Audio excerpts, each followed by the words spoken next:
ஆண்டவரே, நாங்கள் யாரிடம் போவோம்? நிலைவாழ்வளிக்கும் வார்த்தைகள் உம்மிடம்தானே உள்ளன. நீரே கடவுளுக்கு அர்ப்பணமானவர் என்பதை நாங்கள் அறிந்து கொண்டோம், அதை நம்புகின்றோம் என்றார். அன்பார்ந்தவர்களே, இதிலிருந்து பேதுரு இயேசுவை தம்முடைய மீட்பராக மனதார ஆழமாக நம்புகிறார் என்பது தெளிவாகின்றது. அதனால்தான் பேதுரு மும்முறை இயேசுவை மறுதலித்தும் மீட்படைந்தார். ஆனால் இயேசுவை மீட்பராக மனதார நம்பாதவர் மீட்படைவதில்லை. உதாரணம், மத்தேயு நற்செய்தி 26-25. அவரை காட்டிக் கொடுத்த யூதாசும், ரபி, நானோ என அவரிடம் கேட்க, இயேசு நீயே சொல்லிவிட்டாய் என்றார்.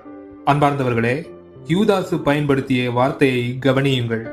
மற்றவர்கள் இந்த நிகழ்வில் ஆண்டவரே என்று குறிப்பிட்ட போது இவன் ரபி என்றான்.